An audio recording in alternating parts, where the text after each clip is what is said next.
G'day cheeky dogs, my name's Margie and I'm an Australian currently living in America. And today we're going to be breaking down all of the hidden details, movie references, TV references, details about Grandma Healer from the Bluey episode Dragon. This episode of Bluey is called Dragon. Now yes, I did say Grandma Healer, Grandma Cattle, we're not really quite sure what her last name is. However, I have already made a whole breakdown video about her passing away and everything else we know about her. So I will put a link to it in the description box down below, as well as a card up here. But I will be talking about her again at the end of this video as well, with some extra little details we found out from the Behind Bluey podcast. Who is that? That's my mum. Your grandma. But let's get started though on just the whole episode of Dragon as a whole and the epic Dungeons and Dragons references in it. It's D&D!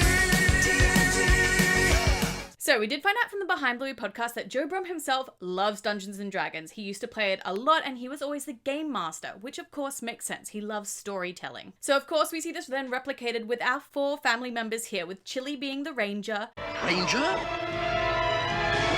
Bandit being the barbarian, Bluey being the warlock, magician, as well as sort of the game master because she is telling the story for us. Once upon a time, some friends all set off to find a dragon. And then Bingo is kind of up in the air. She could be the artificer, she could be the bard. We're not really quite sure, but if you have an idea, let me know in the comment section down below. There is, however, no one playing the character of the lawyer, but if they did need a lawyer, Morgan & Morgan would be a great choice. Yep, me trying to make a smooth segue here into the sponsor of today's video, Morgan & Morgan. Unlike Unicourse's lawyer, with Morgan & Morgan, you can submit a claim without ever having to leave the couch. So if you're injured and you don't know where to start, with Morgan & Morgan, it's so easy. In 8 clicks or less, you can submit a claim to Morgan & Morgan. You don't ever have to visit an actual law firm or go through thousands of different meetings. You can submit all your documents, sign contracts, and chat with your legal team via your cell phone, who will definitely be way more helpful than Unicourse's lawyer. Okay, as your lawyer, here I come! So if you're ever injured in an accident, you can check out Morgan & Morgan. You can submit a claim in 8 clicks or less without ever having to leave your couch. And for more information, you can go and visit forthepeople.com or dial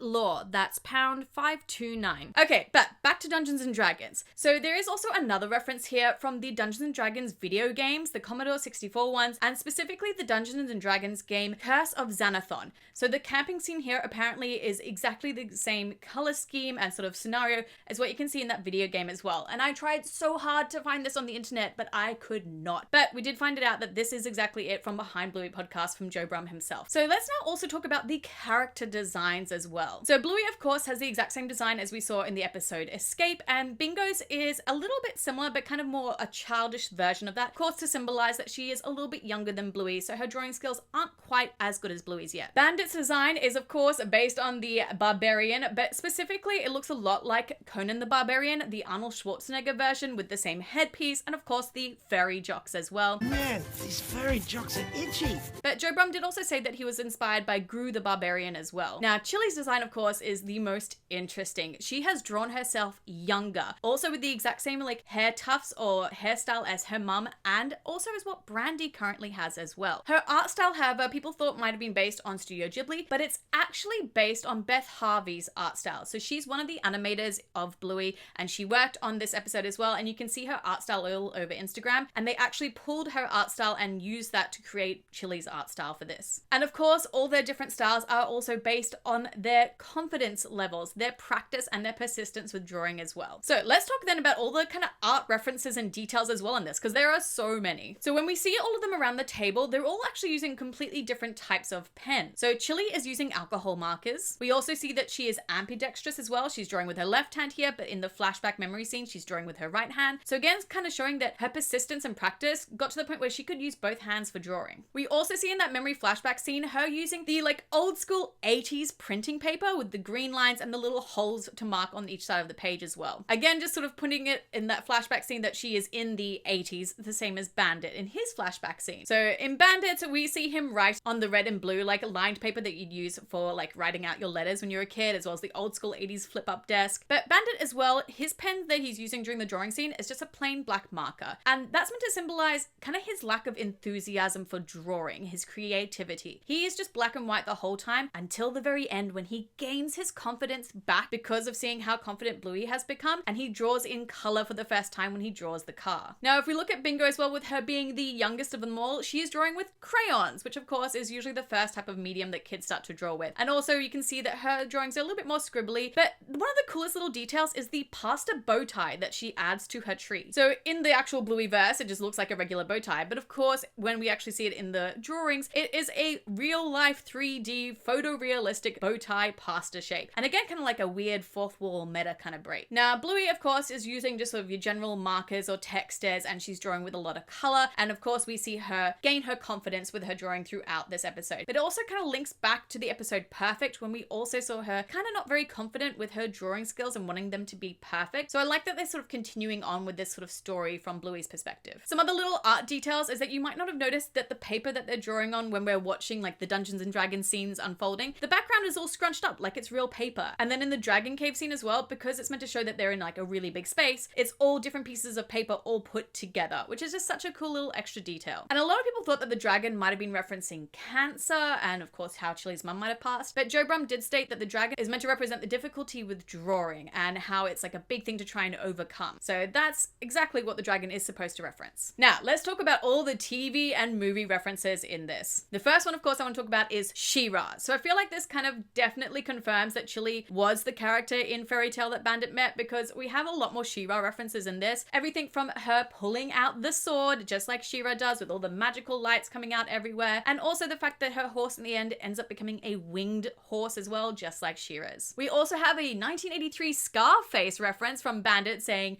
"Say hello to my little friend." Say hello to my little friend. Say hello to my little friend. The moon scene as well also reminded me a lot of the Mighty Boosh. And of course, the talking tree is like that stereotypical Lord of the Rings, Ents talking tree, go to them for wisdom. And even in the Behind Bluey podcast, they talked about how they wanted to have a real Lord of the Rings kind of feel in this. And Bandit even references that with like saying the old-timey elfie story. And we do have one Bluey callback to the episode The Claw, where in that episode, Bandit says, Magic Claw has no children. His days are free and easy. and then again, he says it in this episode once he loses his fairy jocks. Free and easy. So let's talk now about horses and Chilli's mum. So there was a big focus on how difficult horses are to draw in this, everything from Bandit saying that to also Chilli referencing it as well. And this is also because in previous podcasts, Joe Brum himself has said that he has had a lot of difficulties with drawing horses. We also know that Chilli's mum loved to ride horses. We saw a photo of her riding one. And also in this, Chilli has drawn her horse with the same sort of color scheme as her mum. And of course, that horse is meant to symbolize her mum as well, with that final end scene just being a perfect way of showing that her mum was not able to come on the journey with her as she started her new family. You're not coming, are you? But it also represents Chilli understanding that and being able to let go and come to terms with her loss, but also thanking her for everything that she ever did for her. Thank you. Now, talking about Grandma Cattle, we do know that she's voiced by Kate Miller-Heidke, who is an Australian singer and songwriter and was also a contestant for Eurovision. And this episode also happened to air not only on Mother's Day, but also on the Eurovision Contest Day. So it was kind of like a nice little tie-in of those two. We also know that the character arc of Chilli's mum and Chilli is actually based on Joe Brum's father and his grandfather. So it turns out that Joe Brum's grandfather died when his father was quite young, and so his father had to learn how to become a dad without him in his life. And that's what we see as well here with Chilli, apparently, that Chilli has lost her mum and had to learn how to become a mother by herself. So again, this is kind of confirmation that Grandma Cattle did pass away before Bluey and Bingo were born. Wow, she's beautiful.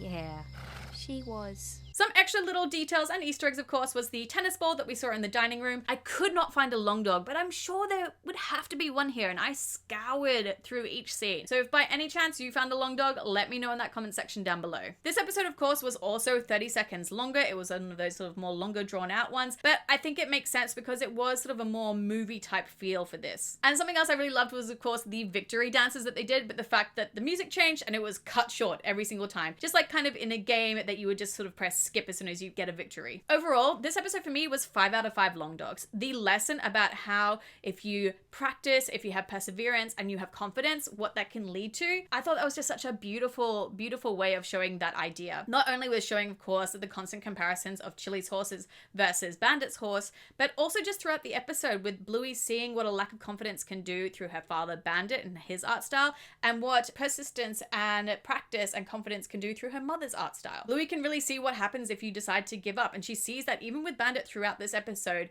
but then Bandit then ends up getting inspiration from Bluey and her confidence with that end scene with him drawing that colorful car. So overall for me, I just really loved this episode. I thought it was beautiful. It is definitely, I think so far, my favorite now from season 3C. It is top tier, just amazing, as well as the music is just so incredible too. But cheeky dogs, let me know in that comment section down below how many long dogs you would give this episode out of 5, and what were your favorite Easter eggs from this episode as well. Also, while you're there, don't forget to hit that like button as well as that subscribe button and that bell for notifications so you know when I release any other Bluey videos. But until then, I have picked you cheeky dogs out a few other videos that maybe you would like to watch, and I will see you all in another video. Mwah!